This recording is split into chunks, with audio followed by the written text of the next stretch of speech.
Parvati, you can start. You're self-muted. Okay, ma'am. I will do. Thank you.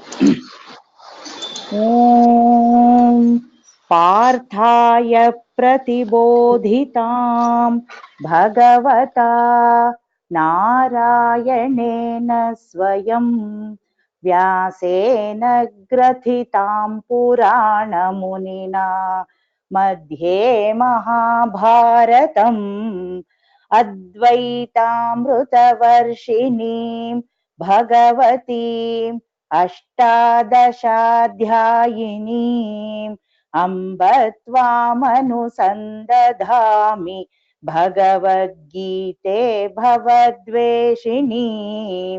नमोऽस्तु ते व्यासविशालबुद्धे फुल्लारविन्दायतपत्रनेत्र येन त्वया भारततैलपूर्णः प्रज्वालितो ज्ञानमयः प्रदीपः प्रपन्नपारिजाताय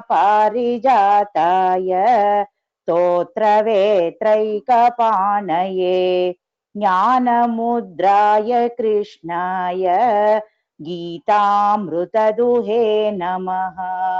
वसुदेवसुतं देवं कंसचाणूरमर्दनम् देवकी परमानन्दं कृष्णं वन्दे जगद्गुरुं। भीष्मद्रोणतटा जयद्रथजला गान्धारनीलोत्पला शल्यग्राहवती कृपेण वहनी कर्णेन वेलाकुला अश्वत्थामविकर्णघोरमकरा दुर्योधनावर्तिनी सोत्तीर्णा खलु पाण्डवैरणनदी कैवर्तकः केशवः पाराशर्यवचः सरोजममलम् गीतार्थगन्धोत्कटम् नानाख्यानककेसरं हरिकथा सम्बोधना बोधितम् लोके सज्जन षट्पदैरहरहः पेपीयमानं मुदा भूयाद् भारत पंकजं कलिमल प्रध्वंसिनः श्रेयसे मूकं करोति वाचालं पंगुं लङ्घयते गिरिं यत्कृपातमहं वन्दे परमानन्दमाधवम् यं ब्रह्मा वरुणेन्द्ररुद्रमरुतः स्तुन्वन्ति दिव्यैस्तवैः वेदैः साङ्गपदक्रमोपनिषदैः गायन्ति यं सामगाः ध्यानावस्थिततद्गतेन मनसा पश्यन्ति यं योगिनः यस्यां तं न विदुः सुरासुरगणाः देवाय तस्मै नमः देवाय तस्मै नमः। हरि ओम। Hari Om. I think you missed one of them, which is Sarvopanishado Gavo. So we can chant it now, no problem. Sarvopanishado Gavo Dokta Gopalanandanaha Partho Vatsa Sudhir Bhokta Dugdam Geetamritam Mahat. Dhanyavadaha Parvati.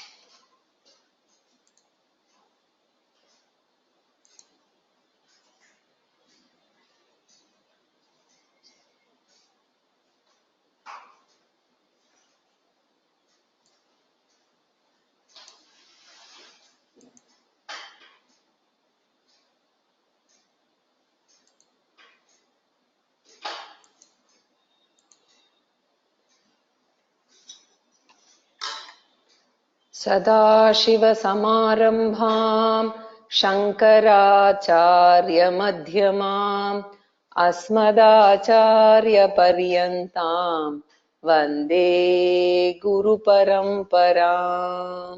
Om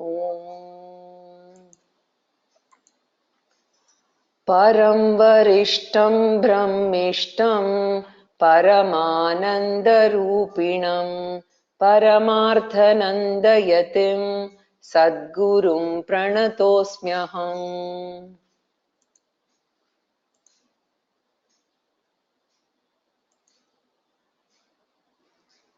So we are in the 6th chapter of the Gita, and in the first 9 verses Krishna is speaking about Bahiranga Sadhanani, or general preparatory disciplines, right, which will be useful for any type of meditation, Saguna Upasana or Nirguna Dhyanam. And Krishna spoke about the importance of Karma Yoga, right, which will help in maintaining a balanced or equanimous mind throughout the day, as Karma Yoga provides a cushion to the mind to prevent violent reactions. So Lord Krishna said, Samatvam Yoga Muchyate, poise and equanimity. So we don't say that reactions will be completely eliminated, right? But it just contains the reaction and makes it manageable, and that itself is of great use in practicing meditation later. So Lord Krishna, after speaking about Karma Yoga, he introduced 4 virtues in 5 and 6, which we saw in the last class. That's what we were seeing. First is accepting that I have a self-will or free will, and rejection of fatalism. That is the first one. Second is cultivation of self-confidence, not degrading myself and feeling that I am not capable of growing in spirituality. This negative self-degrading thought must be avoided and should be replaced by thoughts of self-confidence. I can do it with the grace of God. So first one is self-will. Second is cultivation of self-confidence. The third important virtue is putting forth self-effort. Without effort, nothing can be achieved, either in the material world or in the spiritual world, right? Like if you take cricketers, the amount of running, the amount of exercising they have to do, right? And if you take football players, they even practice falling, how they should fall on the ground, etc. And then you will see that they will all limp 2 times and then start running. So they have a method by which they can fall and then they can get up and they can start running, right? If we fall like that, we will end up in the ICU in very few months' time, right? So unless we put in effort for anything, whether it is sports or any other material pursuit, right, nothing can be achieved, right? Will has to be accepted, self-will, and then free will, and confidence must be cultivated, and then effort must be put forth, right?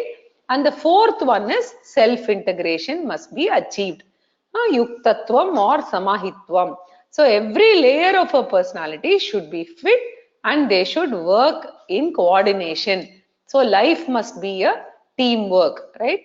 We actually discussed the 5 layers of personality. Annamaya, Pranamaya, right? The Annamaya is the physical layer, Pranamaya is the breathing layer, Manomaya is the mental or emotional layer, Vijnanamaya is intellectual layer, and Anandamaya is the subconscious. They must all fit and function in harmony. Like for instance, you attend a music concert and if a vocalist is singing in one raga and the violinist is playing in another raga, right? And similarly, the song is in one talam and the mridangam is in another talam. How will it be? It will not be a concert anymore. It will be just a chaos, right? So we enjoy the music because all of them are functioning in coordination. So similarly, life must be a music, whether we want material or spiritual success. For this, our tradition accepts a very beautiful scheme given by Patanjali in Patanjali Yoga, right? For making the body fit and perfect and ready for this, right? So now we have Ashtanga Yoga, which means there are 8 stages in Ashtanga Yoga. I'm going to speak about Ashtanga Yoga and its connection with Vedanta over the next 2 or 3 slides, because it is very important and because you may wonder how the connections are, right? So first 2 stages take care of our moral personality.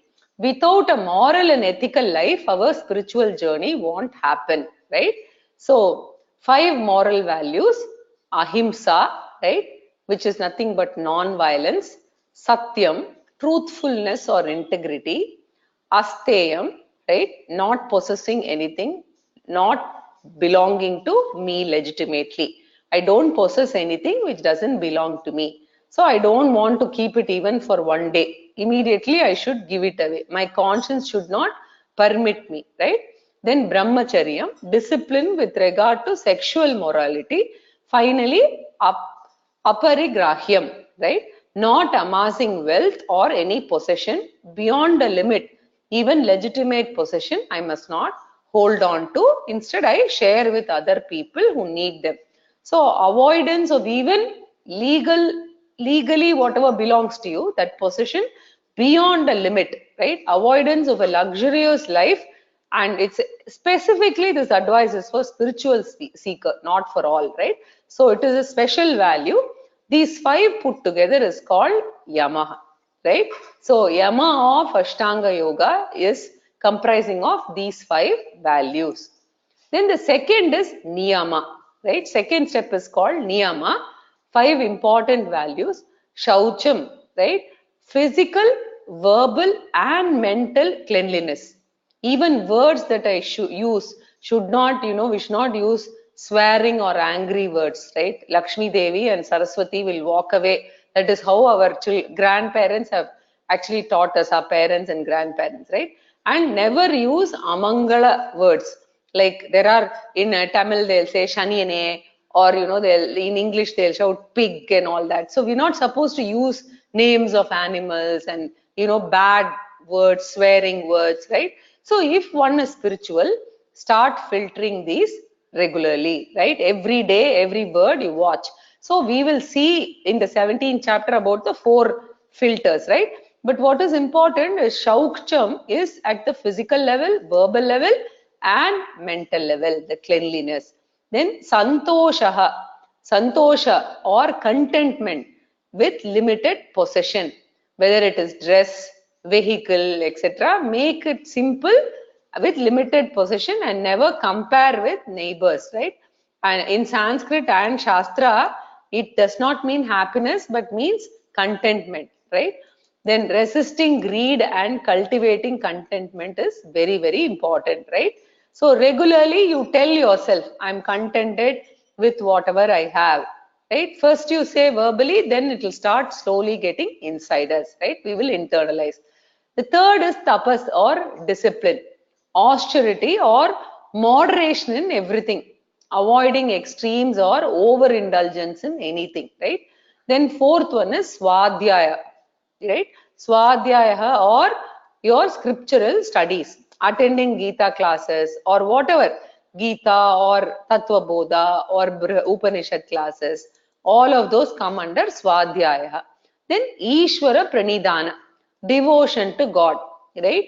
So accepting all our experiences without questioning the fairness of God, right? Now and then we will wonder and conclude that God is especially unfair to me, right? I do not understand Bhagavan's logic, right? What we forget is Bhagavan is always just, but he takes into account, right, our previous janmas, because he is the administrator of our law of karma, right? So that is very, very important, and Bhagavan gives us measured experiences in line with that, right? So Ishvara Sharanagati. Now put together all of this, that is Yama plus Niyama, become all the 10 values become very, very important from a moral or ethical perspective. So every spiritual seeker must sincerely attempt to follow these. We can't justify saying this is Kali Yuga, so this is not possible, etc. Right? These 10 are absolutely important for a spiritual seeker. Now, so first two aspects of Ashtanga Yoga we saw. Okay. Now the next one is asana. Practicing to sit in any particular posture without any disturbance, chair or floor. We have to learn to sit for 15 minutes without changing posture, moving legs, right? For whether it is for puja or for meditation, right? This is required for practicing meditation. So asana siddhi, success in any one posture. The next is pranayama. I spoke about pranayama in the last, in chapter 5 when we were discussing breathing, right? Regulation. So this is regulated breathing, especially slow and harmonious and rhythmic breathing, especially before meditation. It regulates the thoughts. So even if your mind is disturbed, if you do pranayama for some time before you start the meditation, it helps you definitely observe your thoughts much better. Then the next one is, in fact, before I go to Pratyahara, Pranayama is talked about so importantly, even in Upadeshasara, which is a composition by Ramana Maharishi, right? There is a verse there where it talks about Prana and Manaha being interlinked and how once you regulate one of them, the other one gets regulated, right? So, this particular verse goes like this, Chittavaya Vaschit Kriya Yutaha Shakyor Dvai Shakti Mulaka, right? The 12th verse of Upadeshasara, right? Mind and breath, just that is thought and action, fork out like two branches, but both spring from a single root. So therefore, if you control one, then the other one starts getting controlled automatically, right? That's why when somebody is born in a Vedic tradition, the minute one says Om Bhuhu, they know they have to start pranayama. So this is the fourth step, right?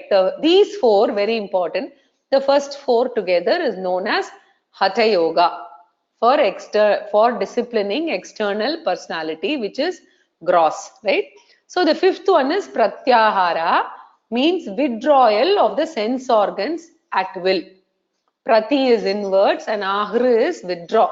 So if eyes are watching something and it is very attractive, right? And if I should be able to control it, right? Saying no, this is not the time.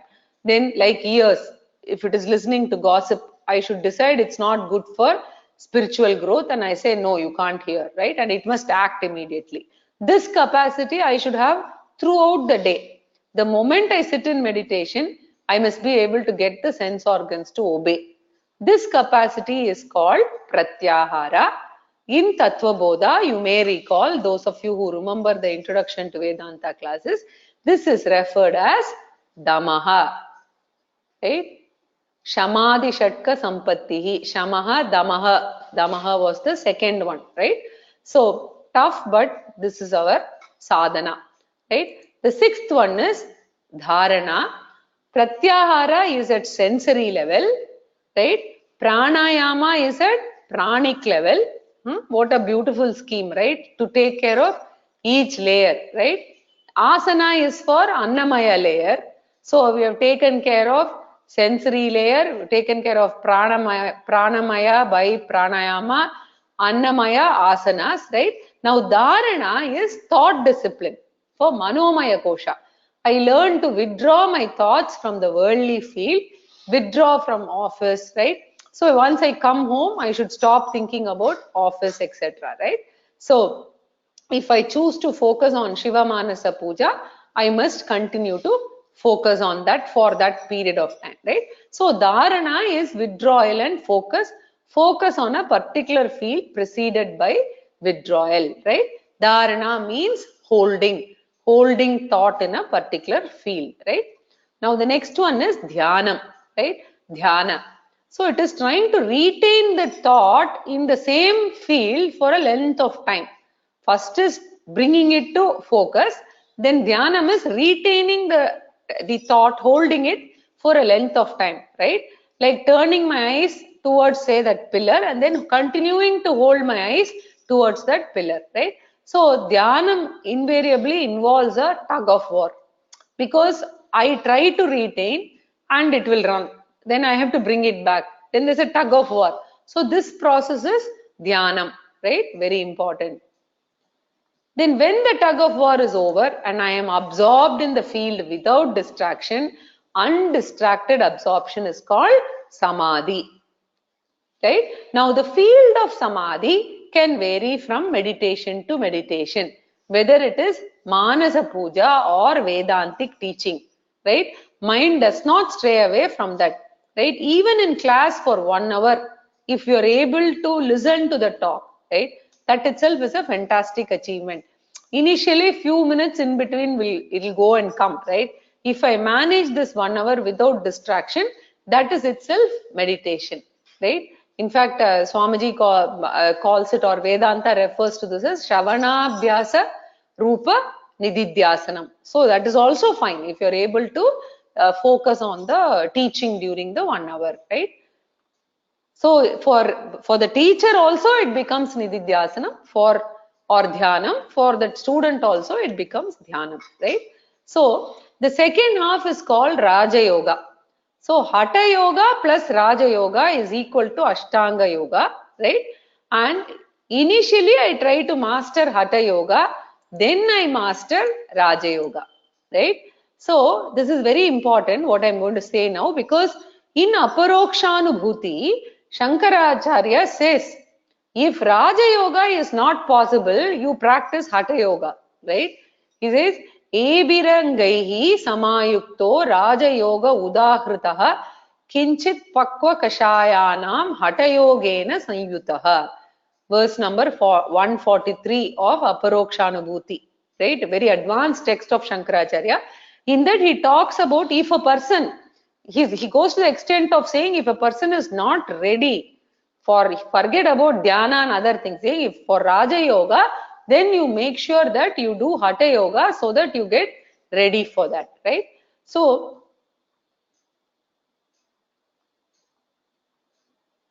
now this is very important for us to understand the difference between Hatha Yoga and Raja Yoga. So if you see in Hatha Yoga, it is addressing more of the lower koshas, right? So your Manomaya and Dhyana comes only in Raja Yoga. So in Ashtanga Yoga, the last 3 steps of Dharana, Dhyanam and Samadhi is called Atma Sanyamaha. That is the name of the title of this chapter. Okay. So since the 6th chapter talks of these 3 stages, which are the 3 stages? The last 3, Dharana, Dhyana and Samadhi, right? That is why it is called Atma Sanyama Yoga or Dhyana Yoga. Clear? So it is important to understand the connection between Ashtanga Yoga and this chapter, right? And why is it important, right? So here Lord Krishna says, by the practice of Ashtanga Yoga, suppose you develop self-integration, then that self-integrated personality becomes your friend for accomplishing any goal of life, whether it is material or spiritual. If your personality is completely in disarray, your physical body listens to your intellectual command, but your mind is not there, right? So if you want to hear and you turn your ears, because your intellect is telling turn and hear, and you're turning your ears to hear, but the mind is not cooperating, mind is not behind the ear, so you will not end up hearing anything, right? A disharmonious personality will be a failure in every sphere of life. So now in this particular verse that we were doing, right, where is the connection? Because it was Ashtanga Yoga which makes the personality integrated, right? And that is what we were seeing in Bandhuratmanatasya. Last week we saw this, right? Enatmaivatmana jitaha. So in this verse, we are talking about the different layers of personality. When it becomes integrated, his own personality becomes his friend, right? On the other hand, when different layers are not integrated, right, unharmonized layers of the personality will become your own enemy, right? So whenever there is nobody around, I have to face myself. Many people actually cannot face themselves. They have to do something all the time, right? I have to learn to enjoy solitude, right? Solitude is a time opportunity to enjoy myself. If that is not there, your mind becomes your, the mind will become your enemy, and the future anxiety, fear, etc. will come. So to escape that, people want to go to some movie or go to temples, keep going outside, walking or talking, right? They want to run away. Physically, you can try to run, but you cannot run away from your mind, right? So mind becoming inimical is the worst thing that can happen. That's the definition of samsara, right? So when mind becomes enjoyable, that is moksha, right? So in Bhaja Govindam, a sannyasi is talked about Suramandira-taru moola nivasaha shayya bhutala majinam vasaha sarva parigraha bhogatyagaha kasya sukham na karoti viragaha. A sannyasi resides in a temple or below a tree or sleeps on the earth as his bed, right? He sleeps like that. He stays alone, leaves all the belongings and comforts, right? Such renunciation can also give pleasures to a person like a sannyasi, right? Very important. He doesn't have any friends, anybody. Why? Because his personality is integrated. He's always happy with himself, right? So we talked about 4 steps. First is self-will, acceptance of self-will. Second is cultivating self-confidence. Third is self-effort. And fourth is self-integration of the personality, for which I had to speak about the Ashtanga Yoga. Because that is, when you talk of self-integration, how to develop an integrated personality, you must remember that the steps are Ashtanga Yoga, right? So put together known as yoga, collective team effort to make the body, sense, organs, mind in working together, right? Life must be an integrated effort of Annamaya, Pranamaya, Manomaya, Vijnanamaya, Kosha, right? And these layers will become your friend in the spiritual journey, right? And therefore we have to pay attention to that, right? Now, Krishna has assumed that the person has gone through all these stages, right? Practiced Ashtanga Yoga, and he is a well integrated, organized, coordinated personality. Then what will happen, right? The benefits of self-integration follows in the following verses. Continuing. Jitatmana prashantasya paramatma samahitah shitoshna sukha dukkheshu tatha manapamanayoh tathamanapamanyoh. Okay. Now, if I am following karma yoga on one side, and if I am following these 4 virtues, I will be growing spiritually. This is definite, right? So how do I test myself? What is the indication that I am growing spiritually, right? We should carefully note that we should never use this test to assess other people. Especially, Swamiji says, if 2 family members are attending the classes together, right? One family member should not use this test on the other family member, right? Very, very important. Right? You should never say, oh, you are attending Gita classes, it's a waste, right? We should never say that. Even within the family, if we are attending with the same guru, same set of classes, right? But it is for, there are tests to assess, right? One is decreased FIR and the other is increased CCC, right? So let's do a quick recap. So what is FIR, right? Frequency of emotional disturbances. I is the intensity of emotional disturbance and R is the recovery period, right? Now it can be any emotion. It can be anger, it can be greed, it can be envy, or it can be extreme happiness, right? And jumping in glee, any of these, right? So when intensity comes down, you can see in the way we interact. at the physical, mental and verbal level.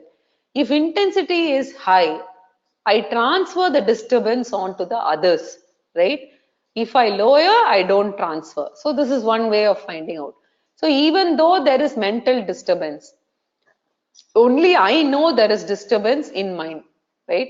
After every emotional disturbance, how much time do I take to bounce back, right? Like for instance, all aerobic exercises, the heartbeat will increase, right? Then you monitor the recovery to come back to normalcy. That is a indicator of health. Similarly, when I grow spiritually, when there is decreased FIR, we can check how much is the recovery period, right? So Swami Shivananda, as I said, of Shivananda Ashram, strongly recommends to write a spiritual diary to find out our levels, right? And triple C, what is triple C? Calmness, cheerfulness, and confidence, right? So our mind is calm as we grow spiritually, and reasonably it becomes calm, right? You can see it in the body language, eyes also, right? Instead of constantly roaming around, hands and neck will never be quiet. You will see that the person starts calming down. Calming at breathing level, body level, mind level, and even at speech level. At every level, calmness is there, right? So Kalidasa writes in Shakuntalam, right? Dushyanta goes to the forest for hunting and he is tired and thirsty and wants to get some water. He sees animals which are born rivals playing together and they don't show any hostility. So Dushyanta says somewhere nearby there must be an ashrama and there must be sages and they have a mind that has no hostility towards anyone. They have compassion and the whole place around, right, is having that calmness because of that, right? So if when our mind is calm, right, surrounding also generally agitated people will be calm. So you can observe this when you're interacting with Swamiji or somebody who's at that level, right? So cheerfulness, when the mind is too stressed, right, we are generally, those two don't go together. We can't be cheerful, right? So cheerfulness is also, it has to come with the same as your FIR starts decreasing, right? Your cheerfulness will also start increasing. And then you have your confidence, right? Because you are progressing on the spiritual journey. I'm becoming more and more confident of confronting my life as well as the future and the distant future, whether children will be with me or not when I am 65 years old, right? Those kind of worries will slowly go away, right? The self-confidence comes. So these are the indicators of spiritual growth, right? So Veda refers to these as what? Sadhana chatushtaya sampannaha, right? So here, Jitatmanaha is a person who has mastered the different layers of personality and integrated them, who is referred to as a yogi, right? And is indicated by Prashantaha, deeply calm, free from stress, right? Major problem is stress. Even in homes, you can see that, right? So if we can address stress, that itself is a big thing for the Grihastha Ashrama people, right? So, for such a person, if he is ready to study Vedanta and absorb the message, right? Remember that integration itself will not give knowledge. Meditation cannot, yoga cannot give. Both yoga and meditation only prepare the mind. Chapter 4 of Gita, if you remember, clearly says, if you want spiritual knowledge, tat vidhi pranipatena. So consistent and systematic study of Vedantic scriptures for a length of time under a competent acharya alone will give you knowledge. And Lord Krishna assumes that this yogi has gone through Shravanam and Mananam because Lord Krishna has given the teaching in chapters 2, 3, 4 and 5.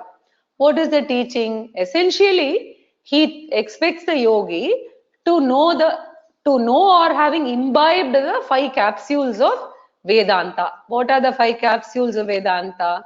I am of the nature of eternal and all-pervading consciousness. I am the only source of permanent peace, security and happiness. By my mere presence, I give life to the material body and through the body I experience the material universe. I am not affected by anything that takes place in the material world and in the material body. By forgetting my real nature, I convert life into a struggle, and by remembering my real nature, I convert life into a sport or entertainment. What is the real nature? I am Atma, right? So, I am the consciousness principle, which is also called Paramatma. Body, mind, etc. are all costumes. Then now you must also remember the 5 features of consciousness, right? Which is consciousness is not a part, product or property of the body. Consciousness is the 5 features, right? So consciousness is an invisible and independent entity which pervades the body and makes it alive. This invisible independent consciousness is not limited by the boundaries of the body, right? And this continues to survive even after the body medium dies, perishes or is destroyed. The only reason why consciousness is not available for transaction is because it is not that it's not present, but because the medium of transaction is absent. This I have to receive from the Acharya repeatedly, from the Guru, and process of receiving this message is called Shravanam, and mulling over it is Mananam, so that it is doubt free. And thereafter I must regularly practice the teaching. The assimilation of the teaching is called Nididhyasanam. I am not the body, I am not the mind, I am the eternal and all pervading Paramatma. Na jayate mriyate va kadachit nayam bhutva bhavita vana bhuyaha ajo nitya shashvatoyam puranaha na hanyate hanyamane sharire. We saw this in the 20th verse of the 2nd chapter, right? I am the immortal self, right? And even when I grow old, the biggest advantage is fear of death is not there, right? Now this fear of death which enters right at the time when the child is born, right? He tries to cling on to somebody or the other because of that insecurity, right? So spiritual knowledge helps us in growing out of this insecurity, right? And we can get over this. And in fact, people are so scared of death that they don't even face the south side, right? Because they believe that Yama represents south side, and that's why Lord Dakshinamurti faces the south direction, indicating if you gain spiritual knowledge, you are no longer scared of death of the mortal body. Self-knowledge becomes more and more evident to this yogi. And once it's ingrained in the mind, samatvam, equanimity of the mind will become stronger and the equanimity becomes deeper, right?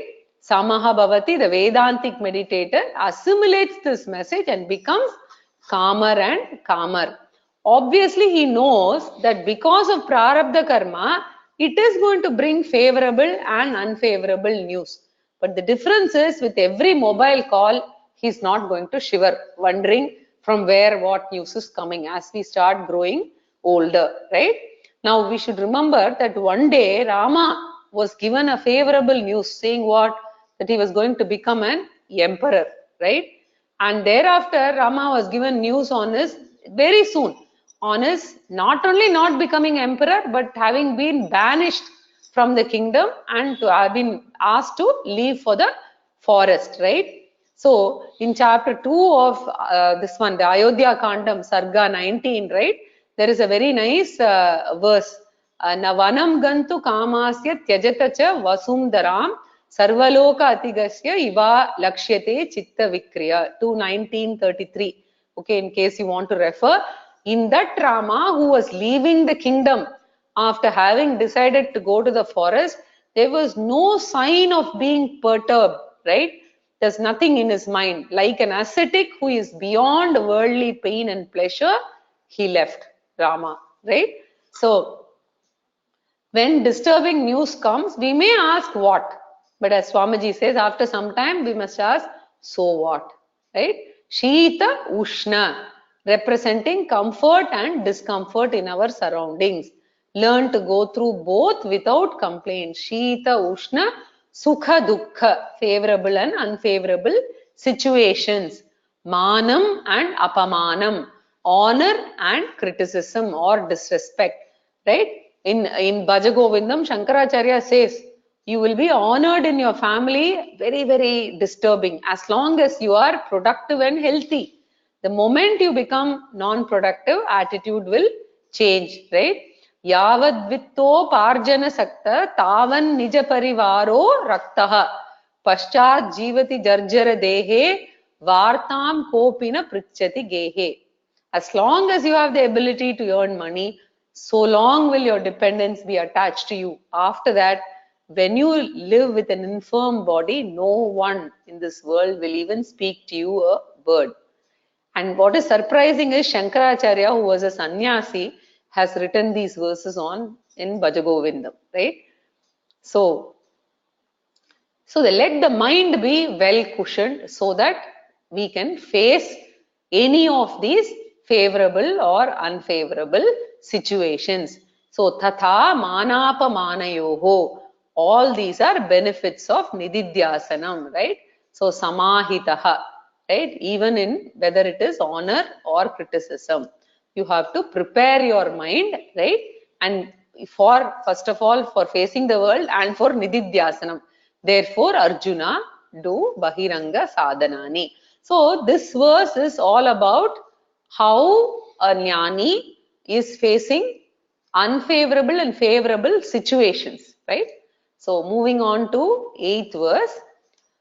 Jnana vijnana triptatma, jnana vijnana triptatma, kutastho vijitendriyah, kutastho vijitendriyah, yukta ityuchyate yogi, yukta ityuchyate yogi, samaloshnaashma kanchanah, samaloshtaashma kanchanah.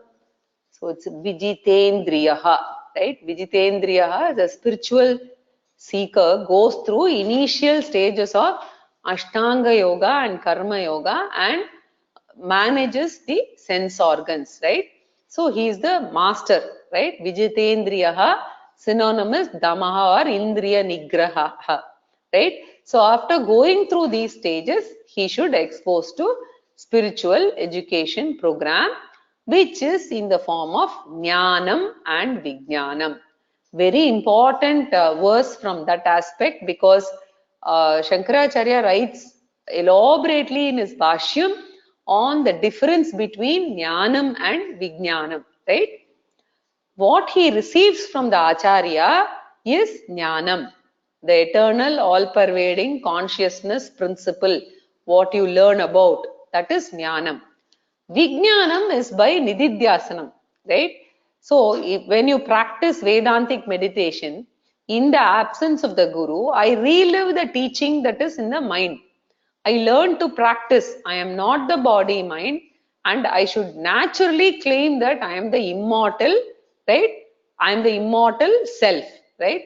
This habitualization, that knowledge is called Vijnanam. So basically in Vedantic terms, one is Paroksha Jnanam and Vijnanam is Aparoksha Jnanam. Paroksha Jnanam is Jnanam, Aparoksha Jnanam is Vijnanam. So I am the body, I have an Atma is Jnanam. I am the Atma and I have an incidental body is Vijnanam. Let me repeat. I am the body, I have an Atma is Jnanam. I am the Atma and I have an incidental body is Vijnanam. So start with Jnanam, progress to Vijnanam.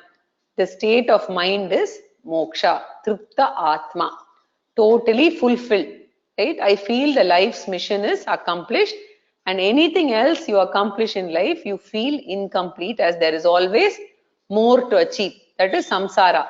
So when you study, you want to complete your studies, then job, then find someone to get married, then have children, then get them admission, then try to get them married. It just goes on and on and on. So each time I feel a mission is over, there is something else that is coming up, right?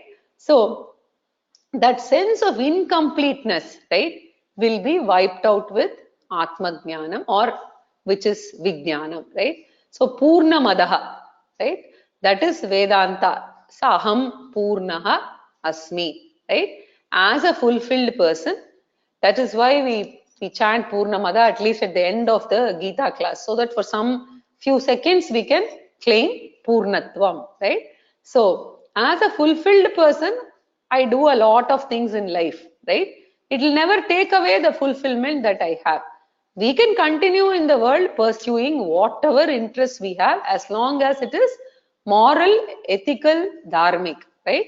So whatever happens in life, it will not take away my Purnatvam, right? So in Shvetashvatara Upanishad, in fact, there is a mantra, right, on this, on Atma. Eko devaha sarva bhuteshu gudaha sarva vyapi sarva bhutantar Atma. Right, the non-dual and resplendent Lord is hidden in all beings as what? The all-pervading and the innermost self of all the creatures, the impeller of actions, abiding in all things. He is the witness, right? So the Supreme Purusha is in this body as the witness, the approver, the supporter, the experiencer, the Sakshi Chaitanyam, right? So, exactly like electricity, that is Vijnanam, right? So, claiming that invisible Atma, I the Atma, I am not only behind this body, but I am the Atma behind all the bodies. The flowers are many, the thread that keeps the flower is one, right? The flowers may fall off, the thread does not, right? That thread I am, right? That invisible thread I am. All living beings are like different flowers and the thread is Atma, which is none other than I. This knowledge will give me total tripti. So jnana vijnana triptatma, right? At body level, sense organ level, always complaints will exist, but Atma is always free from complaints. So I don't have any complaints. And even if I have to die today or tonight, I can die without any complaints. Therefore, Lord Krishna describes that state of mind of a person who has assimilated this teaching, right? He is called what? Yukta ityuchyate yogi. Yukta is another word for yogi, the most successful meditator. As a result of this, Samaloshtashma Kanchanaha. As a result of this meditation, he is able to see every material, every inert material as one, right? Unity in diversity. Samaloshtashma Kanchanaha, right? Like I see one gold in several ornaments, I see one wood in all furnitures. In diversity of all anatma, I see the same consciousness in all, right? Only nama rupa is different. Living and non-living beings. In living beings, the unity is in the form of consciousness. Very important concept. In non-living things, it is in the form of existence. Because Atma is Sat Chit. Sat is existence and Chit is consciousness. So in living beings in the form of consciousness, in non-living beings in the form of existence, right? And at jnana level, right, he never loses, a jnani doesn't lose sight of Atma. Samaloshtashma Kanchanaha. From worldly angle, these three can be wildly different. But from the knowledge perspective, all of them are the same, right? Loshta is a log, right? Whether it is a log or whether it is a rock or whether it is gold, right? All of them have the same existence in them, right? So all these things are different superficially. They are only one Atma with different Nama Rupa. A Jnani does not lose sight of the Atma. So one whose mind is satisfied through Jnana and Vijnana, right? I gave you the difference between Jnana and Vijnana. Who is steady and who has mastered the sense organs is called a yogi. A yogi is one for whom a lump of earth, stone and gold are the same. So the previous verse talked about favorable and unfavorable situations. This verse talks about different kinds of inert material, right? Continuing. Suhrin mitratyudasinam madhyastha bandhushu sadhushvapi cha papeshu samabuddhir vishishyate. A very important point. The first line should not be broken up at all. It's one word, okay, the full thing. So, Suhrin Mitrar Yudasina Madhyastha Dveshya Bandhushu. The whole thing has to be read together. So, now this is talking about different kinds of people. Okay, verse 9 is talking about different kinds of people. So Krishna talked about diverse things, inert material. Now Krishna is speaking about different human beings, and they are seen differently and categorized differently at transaction level when you look into it. But at the truth level, the essence is Atma or Brahman, right? It's the same.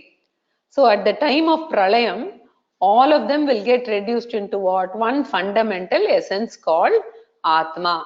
Before it was Atma, later also it will be Atma. In between it will appear as manifold things and people. Gold, right? Lump becomes ornament. Then again it becomes gold lump. So gold alone is the truth. Ornaments are non-substantial, nama and form, right? So entire creation is nama rupa only. So Vedantic meditator remembers this all the time. We are briefly here knocking about thinking this is the truth, but finally it all ends up in the absolute truth. So Suhrid, the first kind of person. Suhrid is a person who has the heart of gold, who helps other people, who is a well-wisher of all, right? Whether others are known or not, that is a very difficult trait. Here is a person who can help anybody. I may or may not meet the person again. Still, I feel like helping. The natural helping tendency is extremely rare. So, Suhridaya is a noble-hearted person. He may even be poor, right? Having very limited wealth. But he is able to share that limited wealth with others, right? So, there are others who can part with money. Even if there are some who can part with money, even with whatever less they have. Some with so much of wealth, they are not able to part with it, right? Because they hoard, right? So Suhrid is the best kind of character, such a person, right? The next is Mitram. Mitram means a friend. He also has a helping tendency, but he does not help everybody, but he helps only his friends. So conditional helper. Whereas Suhrid is unconditional helper, right? Then you have the third variety, Ari. Inimical people who look upon others as enemies, right? Looks upon me as a competitor or rival, right? Then Udasinaha, a neutral person who is not either of these but a third person on the street, right? So Lord Krishna is enumerating various types of human beings possible, right? At body and mind level. Then you have Madhyastaha, right? So what is a Madhyastaha? For instance, there is a fight in the neighborhood. Some two people are fighting or a husband and wife is fighting. Many people will just go their way, right? They will not bother. They'll say, okay, somebody's house, some fight. Now, if there is a person who can effectively mediate and solve the problem between two groups, right? And help, say, problems to get sorted out, issues to be sorted out. Such a person is called Madhyastaha, right? So that is the other one. Now, Udasina is indifferent. Madhyastha is a mediator, right? Then you have Dveshyaha, a person who is harmful to me. My natural tendency is to dislike this person, right? It is instinct based. When a person continuously gives you trouble, right? My nature will be to avoid these people, those who hurt me, right? There are a few sadistic people like that. And some people, as Swamiji says, have a very good name outside, but at home they are very different kinds of people. They continuously give trouble to the spouse, right? So this is the result of prarabdha. Such a person is also dislikable. So dveshyaha is a person who is harmful, right? Then comes bandhu, a relative, right? A family relative, right? Is bandhu. And then you have sadhu, a saintly person, right? Sadhu is a saintly person. And that's why they say, if there is a jnani who is a sadhu, right? We are not supposed to do any harm to that person, because if we do that, not only whatever harm we do, his papam will also come to us. He doesn't have any papam. So if at all there is something which is there, even that will stick to us, because he is a saintly jnani. He's the other kind, a saintly kind of person, right? And then the last one is papaha, a person given to unethical, immoral, sinful activities, right? That is the last variety, papaha, a person given to unethical, immoral and sinful activities. There's so many diverse groups of people are there, right? A jnani also experiences all these type of people. But what does he know? He knows that all of them, the essential nature is Satchidananda Atma, right? For some, their nature is covered by ignorance, right? Others know they are Satchidananda Atma. So there is really no sinner. Everybody is good. The same Atma is behind everybody, right? So Shankaracharya gives this example of a sandalwood. Imagine a sandalwood, okay? Now, if sandalwood is in touch with water without cleaning for a long time, moss will form and it will become thick and it will start producing foul smell, right? Now, if a person does not know it is sandalwood, a person may decide to throw it away, right? Then someone comes and tells, no, no, no, it is only a superficial layer of fungus. You rub it, then it goes away. So it is essentially sandalwood only. Now, when you hold, you will not believe this. When you hold that sandalwood which is covered with moss, right, you would only want to throw it away. But only after you rub out, the natural smell will come, right? So, according to Veda, every living being is an embodiment of compassion. Helping tendency is natural to us. We are all the fragrant sandalwood. We are now in contact with Ajnanam, water. Ajnanam has been there from Anadi Kala, right? So fungus has been formed. Raga, Dvesha, Kama, Krodha. Therefore we are foul smelling. But they are superficially there. You do Bhagavad-gita rubbing, all these will go away. So a jnani will never therefore ever hate anyone, right? Because he understands no one is innately bad. Right? I can keep a safe physical distance, but never hate anyone. So towards all these people, samabuddhihi, everyone is essentially divine, vishishyate. So such a jnani excels among the human beings. These are all the results of Vedantic meditation, right? For this, one has to go through Bahiranga Sadhanani, right? So the meaning of this is he whose mind is the same with regard to well-wishers, Suhrid, friends, Mitram, enemies, Ari, neutrals, mediators, hateful ones, relations, Bandhu, the righteous, the saintly ones, and even the unrighteous excels, right? So in order to get to this stage, one has to go through Bahiranga Sadhanani and then of course do Shravanam, Mananam and Vedantic meditation. So temporarily this topic is over. Again Krishna will talk about Bahiranga Sadhanani in 15th and 16th verse, right? Now Antaranga Sadhanas has to be taken care of. What are Antaranga Sadhanas? Just before meditation, what are the sadhanas to be undertaken, right? Bahiranga is supposed to be taken care of throughout one's life, during your day-to-day interactions, everything. As I said, if you don't take care of Bahiranga Sadhanani, the mind will not be calm, you can't attempt meditation at all. So bahiranga sadhanani are meant for throughout one's life, and now we are going to enter antaranga sadhanani, which is just before meditation. What is the preparatory activity, right? What all steps should we undertake, right? So we will start with antaranga sadhanani in the next class. Purnamada Purnamidam Purnat Purnamudachyate Purnasya Purnamadaya Purnameva Vashishyate. Om Shanti Shanti Shanti.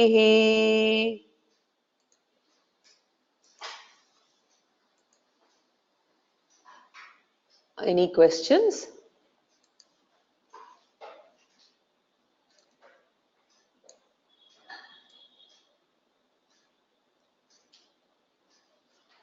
Okay, I don't see any hands up symbol here. Let me check the questions.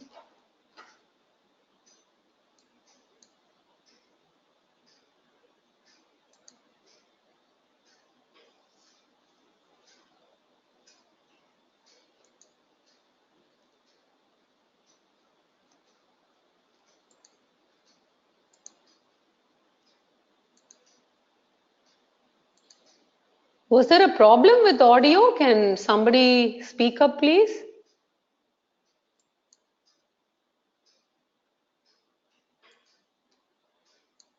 Ramaya Narayan, okay. Yeah. Go ahead, yeah. Yeah, there's no problem. I'm able to hear you very clearly.